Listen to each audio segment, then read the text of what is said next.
Want to share in the chat your name, where you're calling from.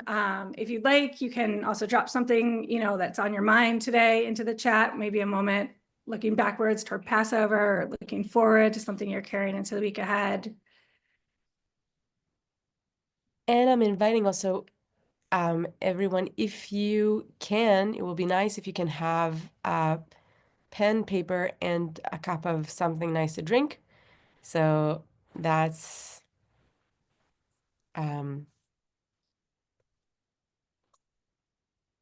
another thing for that minute.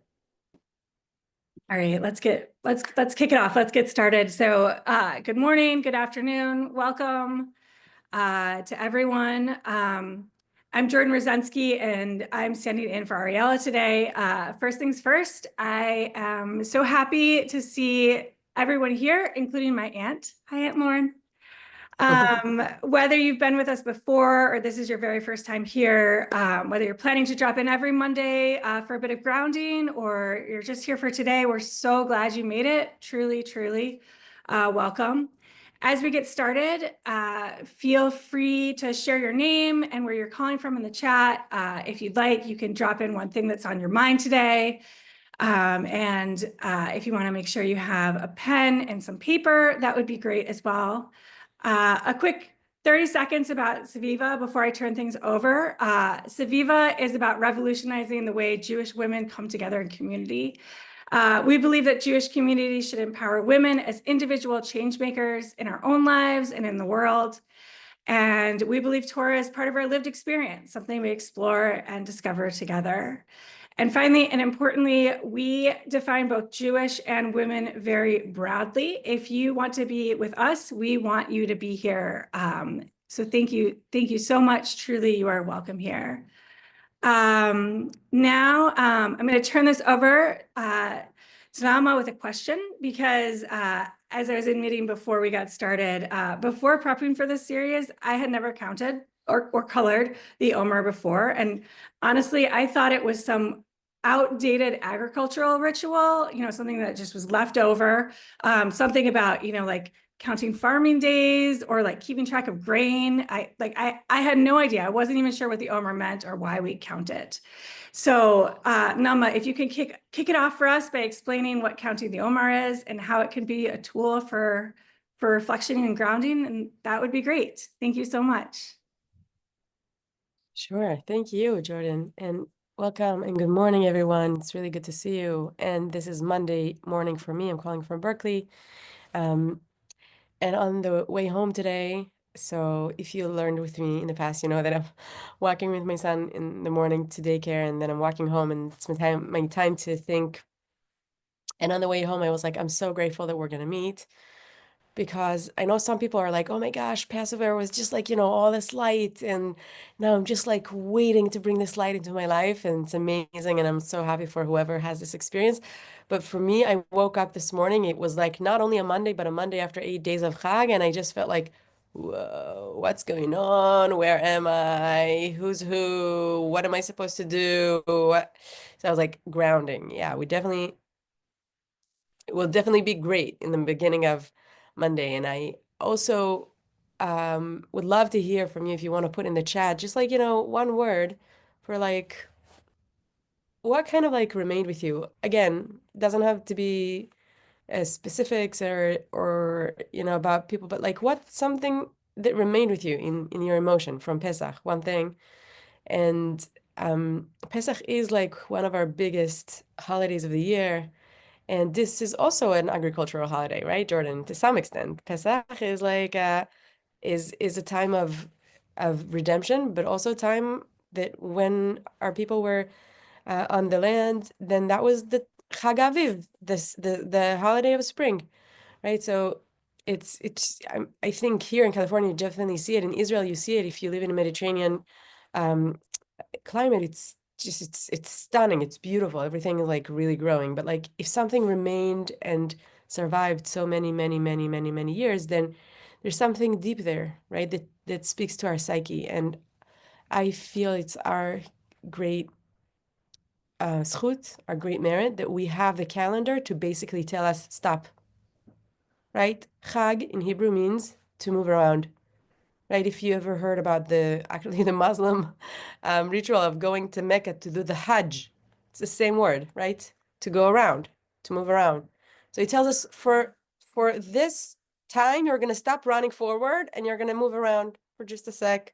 It's also that we're moving around the year, but like we're going to just like for 1 second, we're going to just be present in a cycle, right? We know these symbols of like the cycle, the symbol of the line. We're on the line a lot of our time, just like looking forward, planning forward.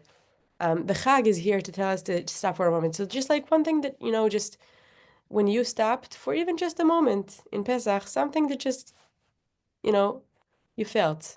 And these feelings, all feelings are are welcome, right? Some of us felt like, oh my gosh, the warmth of being with people, maybe the sense of redemption, the reminder that redemption is possible, the reminder that God is there, the reminder that the people of Israel are able to maybe sit around the table. For some of us, maybe it was like the reminder that some people of Israel cannot sit together around a table. Maybe something that happens in Pesach can also be like, why do I have to be a slave and someone else can get like everything they want, right? So there's all kinds of emotions that can happen and that can come up on Pesach. And our goal in these Monday mornings, as it was between Purim and Pesach in our first cycle, is really to ask the question of like, where am I rooting? What do I do for regulating and to go back to myself? And um, and as my great grandmother said to me many times, "Gam bishvil nachat tzarich koach." So even if it's like amazing, it was an amazing experience. For that, you also need a lot of energy to host 30 people. You need a lot of energy.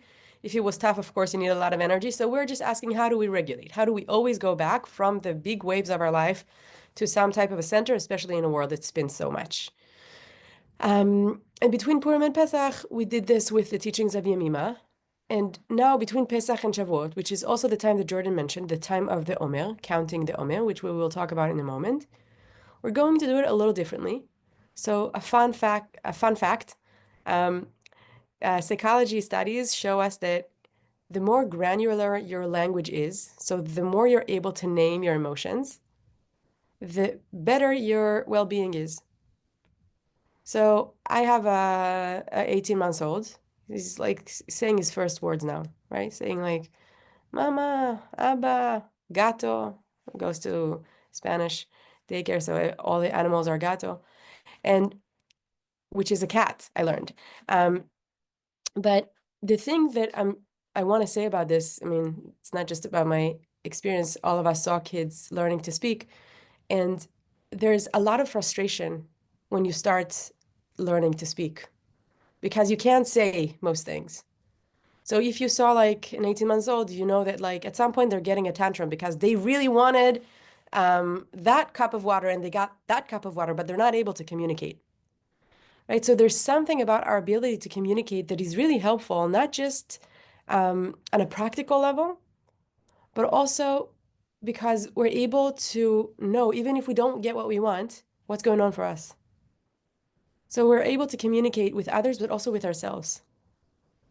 So our goal in these weeks between Pesach and Shavuot, we're going to meet 6 times, is to start acquiring another language, a language I'm so thrilled and excited to share because it enriched my life so much. And this is our language. It's ancestral Jewish language about color and how color can help us get more words, get more language to understand what's going for us and what we want. This is our goal for the next 6 weeks, today and another 5, to really try to learn the basics of this language. And the goal really beyond it is, again, so that we have more tools to ground ourselves, to root ourselves in something that is ancient, in something that is deep, in something that is bringing us back to center, back to the thing that never changes, which is our connection to our soul. And that is always there. Our soul is always good. That Yemima already taught us. And our task is to remember it. and to go back to it again and again, because so many times in life we're like getting to a very scattered place, and we can be in a place that is not remembering, that is forgetting. So our work is to remember, right? We're not inventing anything new. We're just learning another language, to remember what is going on. And most importantly, what, if you remember from, if you were here before, if not, no worries, what is the diuk? What is the precise thing for me to do now, which is my revelation?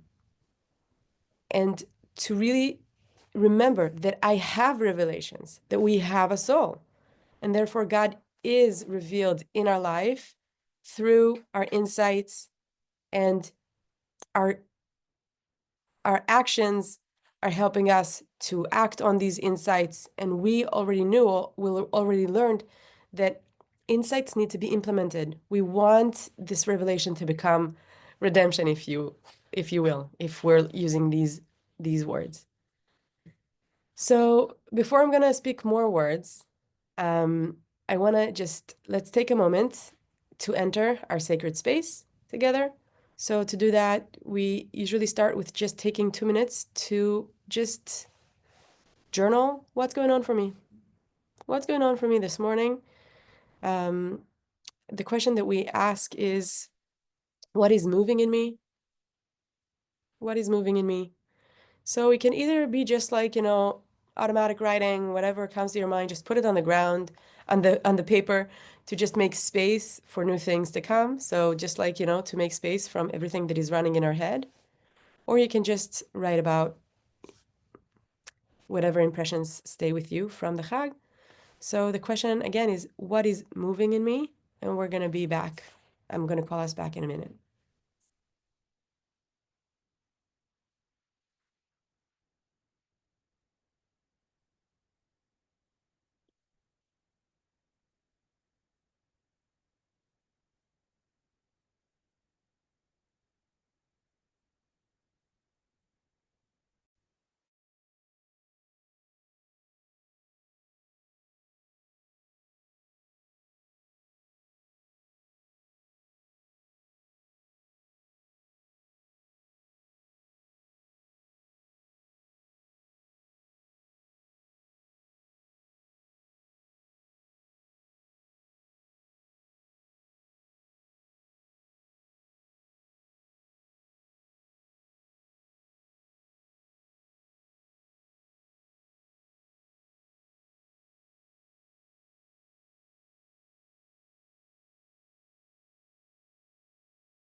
Okay, let's take a few more seconds to just wrap up.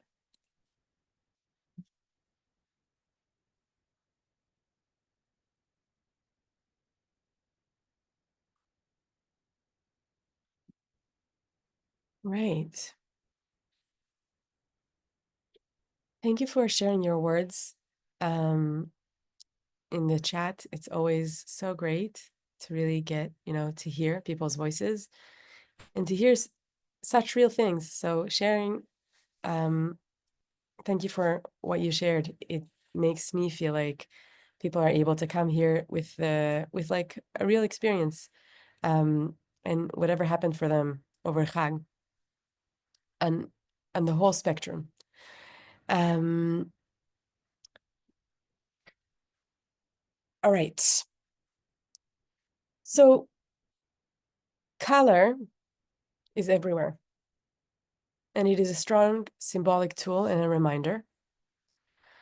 And what we assign to it matters, right? In the West, white is a wedding. In Chinese culture, red. Yellow might symbolize for us joy, but for some of us right now, it only reminds the hostages. So color helps us communicate. Color is a really strong thing. We see it all the time around us. And we have different relationships to color.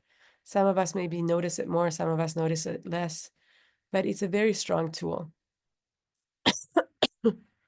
I'm going to share a little bit about my journey with color and how I hope we can use it.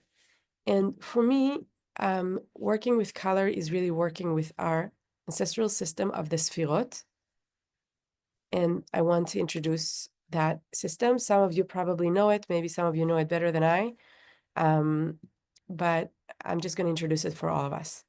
So I said that we're learning this language, this tradition, and now I'm going to answer Jordan. So sorry for taking so long, but we're learning it in a specific time in the time of the Omer. The Omer is what we call the time between Pesach and Shavuot. So there are 49 days between Pesach and Shavuot. And some people count every night the time in the Omer. So today is the 8th day of the Omer, which is 1 week and 1 day. And every night when the sun sets and the night falls, I pay attention to say a special blessing. Baruch atah Hashem Elokeinu melech haolam asher kitshanu b'mitzvotav v'tzivanu al sfirat haomer. And Jordan, we can also share it after the class, right? And then I count the day of today. So how many days have passed since Pesach, since the first day of Pesach? And I count it every day. Now, there's a lot to say about the Omer. It's true that originally it is an agricultural ritual. And the Omer, the Hebrew meaning of the Omer is, I never know how to say this word correctly, sheath. The wheat, when you collect it, the barley, when you collect it, this is the Omer. Hey, and Omer is just like a measurement. This is like 1 sheath of barley. Now, it's called the Omer because there used to be 2 sacrifices in the time of the temple, and that is an important thing for us here in this group. So in the time of the temple, there were 2 sacrifices. One was for barley on the 2nd day of Pesach, and the second one was for wheat on the 50th day, on Shavuot. So and we know the whole thing around bread and matzah around Pesach, right? We have a lot of work with grain, and this is because this is the time of grain. Now, there's something that has to be said about the Omer, and I think this is where agricultural traditions that we have, the ones that are really deeply connected to our experience, transformed, transmitted, what's the word? They just like, they added more layers on them, Shira. Transcended, thank you. They transcended beyond the agriculture. So just think for a moment, what is this time between Pesach and Shavuot? If you have ever been to Israel in this time, actually another Arabic word, funny, second one for today, for the terrible heat waves that happen in Israel between Pesach and Shavuot, it's called Khamsin. Now, Khamsin in Arabic means 50, Chamishim. So these are the 50 days. It's not just a Jewish thing. It's like whoever lives in that climate knows that there are 50 days that are days of anxiety between Pesach and Shavuot. Because this is the time that like the yield of the work of a whole year is kind of like depending on the line. It's not clear if it's going to succeed or not. Am I going to have the bread, the grain that I need for my livelihood? we live in such a weird world where like we're just going to the store and we can buy bread. But like for generations and generations, people needed to grow their grain. So this is the time of grain, and grain is so basic to our life. So between Pesach and Shavuot, this is the time of grain. Now, okay, it's true. Today we could go to the store. So of course we're not dependent on this. So why do we keep counting these like days? Today's the 8th day of the Omer. Tomorrow will be da da da. And every day we say, this is whatever. It's a good exercise in math also. Like this is the 40th day of the Omer. So this is how many weeks, right? It's 35. It's 5 weeks and 6 days to the Omer. So maybe I did it not correctly, but like every night you do that. And every night you really pay attention to the day.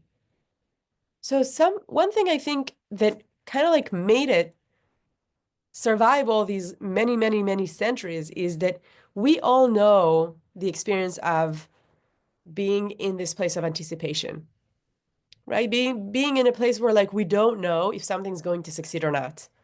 We really want something. Maybe we started an initiative, maybe we started a pregnancy, maybe we started a relationship, maybe we started a new job, maybe we started a new house, a new community, you name it. We don't know yet where it's going. We don't have yet the end product. We're working on it.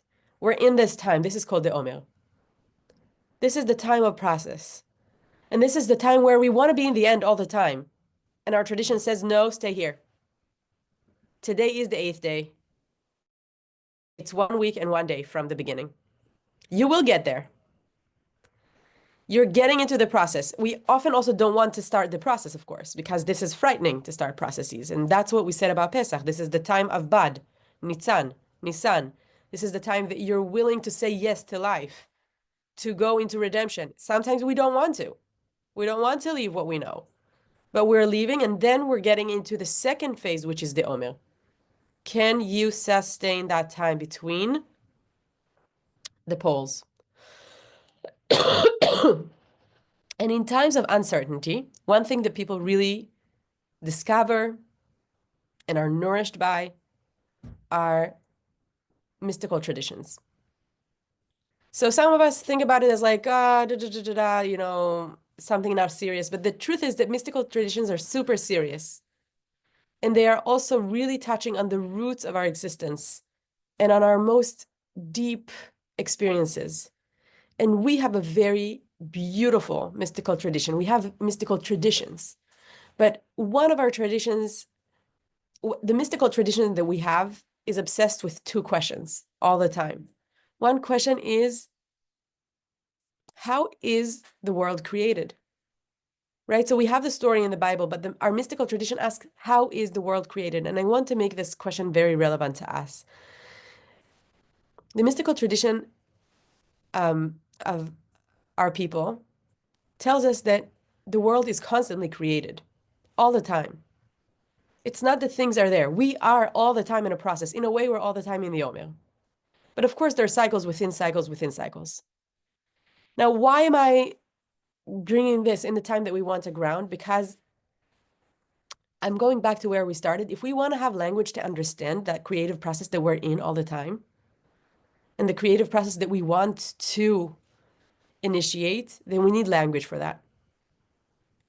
And what does creation mean? Creation mean in our in the Torah, we know like it's like the first day this was made, and the second day this was made, and the third day, and the fourth day, and the fifth day, and that's it. The product is done.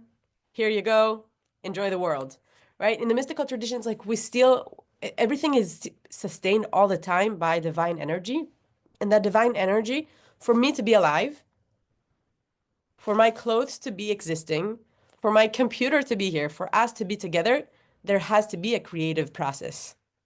This is like, okay, maybe for everybody here it's like clear, but for me it was like, whoa, there has to be a creative process all the time for everything that happens. If I want to write an essay, there has to be a creative process. And our tradition gives it language. And I want to show you the language in the way that I think about it, which is through flowers and colors. And what we're going to do in the next few weeks is to break down every time 2 words. Okay, so let me share my screen. Yeah, and you're welcome to write in the chat. I don't know if I totally lost you or if you're like intrigued, but like you're welcome to just write in the chat. Does that make sense to you? How do you experience creativity, creative processes in your life? So here we go. Here's the language that we got in tradition. Our ancestors to generations until here us. Some people maybe know it better as like the tree of the Sfirot, if you maybe saw it in the past. I'll send a few photos in the WhatsApp group. But what's important for me that everybody will see is that we are here on a cycle. You see that ellipse around. We start in the top. We're going to get to the end, but the end is connected to the top. Okay, so the creative process happens all the time. And the question is, how does thin divine energy become the world, become my skin and my hair and the food? And if everything is being enlivened by divine energy, then how does it happen? And the answer that they give is in 10 words. Keter, crown. In the beginning, there's an intuition, something that has no words, something that just like is so kind of like still vague, but we know something kind of like starts getting into our awareness. And then chokhmah, over here in the right side, wisdom. And you can see that there's right side, left side, and middle. We'll talk about this, not today. Chokhmah is the spark of an idea. Bina, over here on the left side, is the next stage, and that's the place of articulation. So I'm going to give an example as we're going down. So for example, if I want to write an essay, okay, first I just have like something that I'm attracted to. Why are some people attracted to early China history and other people are attracted to neurobiology? I don't know, right? We're connected to different parts of the divine. So there's like this intuition, connection. And then I have a spark of an idea. And then I'm taking this spark, this chokhmah, and this wisdom, and I bring it to bina, to renewal. That is a place of articulation. In our tradition, it's also called the palace, the womb. We're going to learn about these, every one of them. And that place of articulation gives me words. I'm starting to start talking about it to people. I'm like, oh, I have this idea. What do you think? And sometimes it doesn't make sense. And then I'm speaking to other people, and then it makes more sense. And then I'm moving to the fourth station, chesed, which sometimes is called loving kindness, but can also be called giving. It's a place of like, oh my gosh, I'm so excited about it. I just want to talk to everybody about it. I just want to write all about it. I just want to do this all the time. And then I get to my fifth station, which is Gevura, the red, the place of limitation. Then I'm like, oh, I can't write everything I want. They only accept 7,000 words. These people only have this amount of time. So that's a place of limitations. And then I'm moving to a place of tiferet, a balance. So that's a station where like this energy that was like just so vague and then became a spark and then articulated and then spread and then met limitations now gets to some kind of balance, some kind of rest.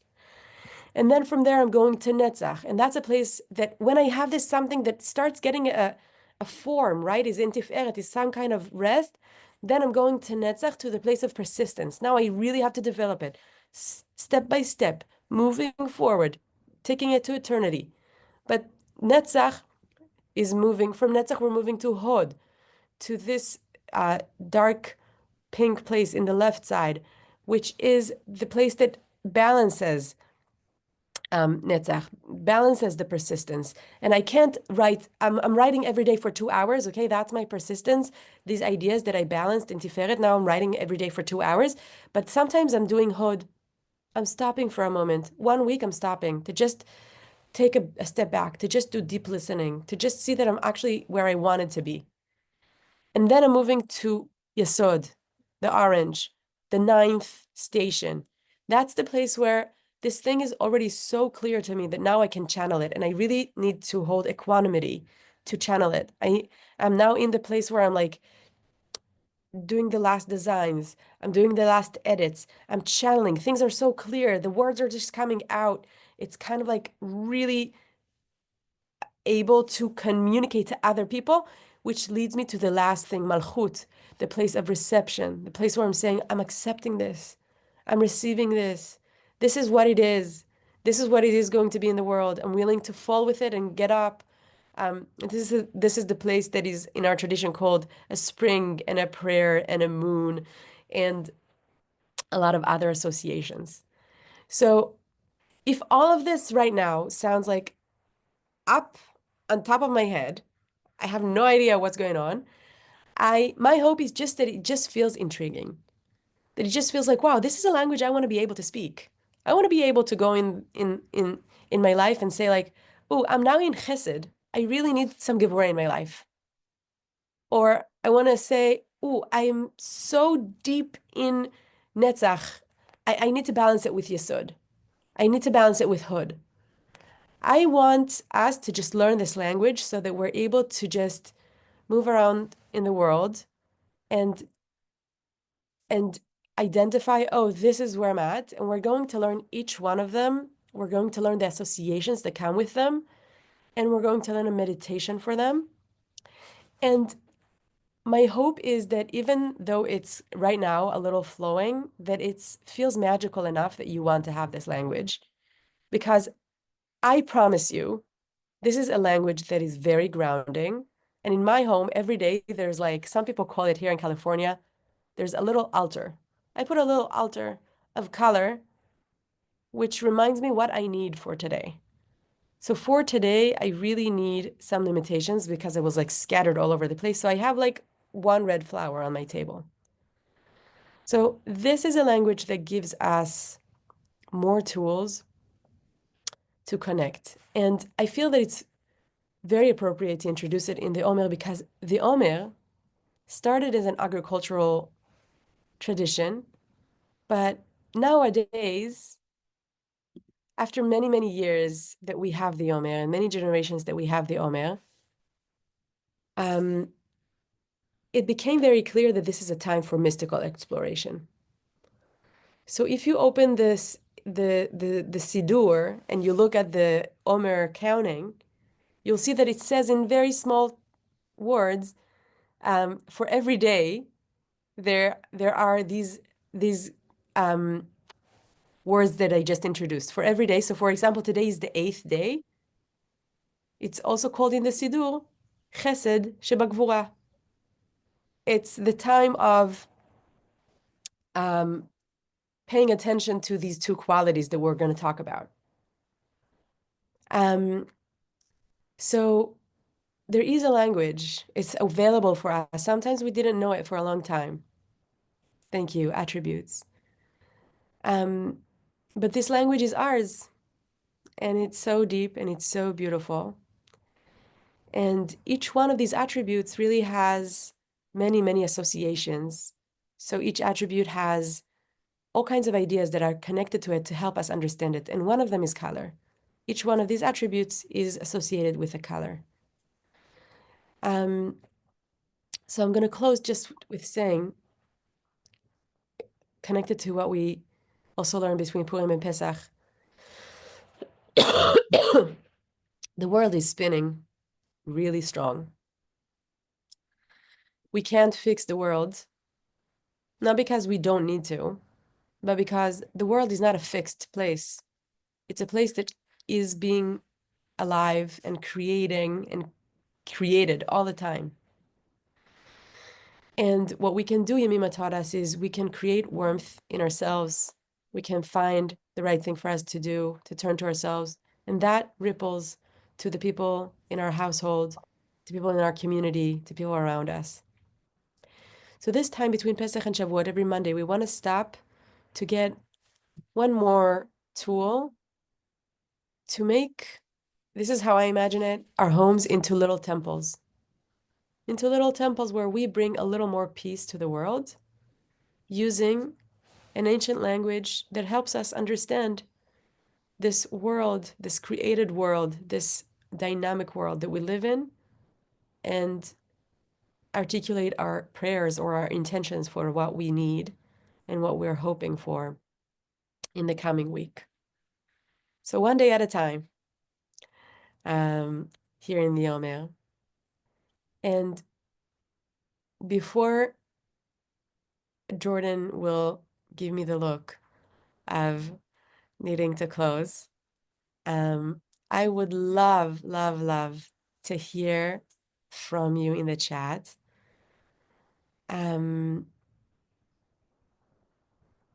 What is one thing that that resonates with you from what we said? What is one thing that we called last time? Let's call it this again. What is one thing you want to walk with for this week? I know that this is a little different, but yeah, I would love to hear just what stuck with you. What are you going to walk with for this week? And if you have a question that you want us to work with, then that will be great too in the chat.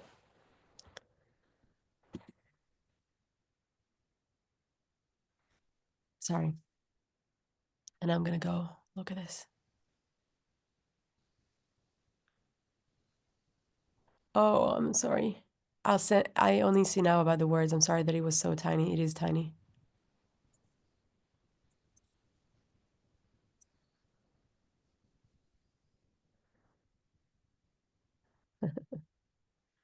Yeah, Gevura is intimacy. This is our week. We are in the week of Gevura.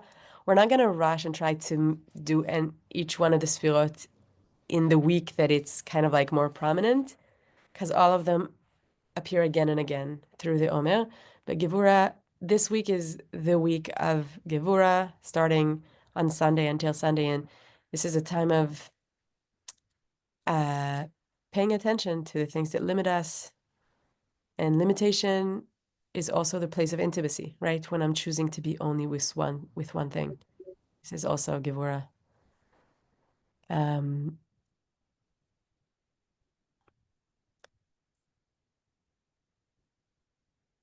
Marnie, great question. So do our ideas have to go through all of these, or do we jump around? I always imagine it as going through down, like kind of like down a river, but I'm sure there's like jumping around. This is a very flexible language. Understanding freedom. Yeah. Okay, so pay attention to colors that catch your attention this week.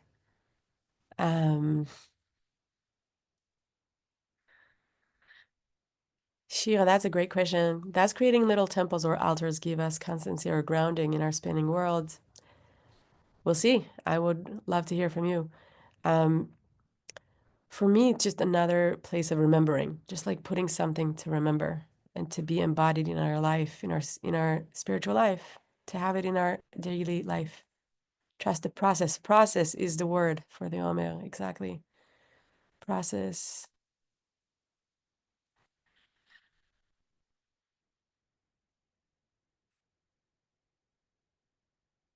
Okay. Thank you so much. I'm going to go through all these words. I hope that they're walking with you as you're walking over this week. I'll be here for another 5 minutes if anyone wants to stay and ask a question or make a comment. And thank you for being in community with us this morning, for grounding together. You know, we're like, hopefully, like the sequoias. You know, the sequoias are the tallest trees in the world, but they have very shallow roots. But the roots are connected to each other in the grove, and this is how they're holding themselves together. So that's, I always love this metaphor, but hopefully, God willing, Bezrat Hashem, that in Monday mornings we can just be here to hold each other roots in this time of much turmoil. Thank you, everyone. Thank you so much for that, Naama. That was really amazing. And as a reminder for everyone, we'd love it if you could join us every week, but we understand that life is complicated. So, join us when you can. And we'll always send out the video afterwards, as well as whenever there are questions in the chat, we do make sure we see them, and we'll send it out over email or the WhatsApp group afterwards to reiterate the information. And next Monday night, we'll also are going to be having a celebration of Yom HaZikaron and Yom Ha'atzmaut. And information will be in your email really soon. So I hope that you can join us for that as well. And thank you so much. If folks have questions or if there's anything they want to say, we'll stick around for a couple more minutes. And hope everyone has a really great week.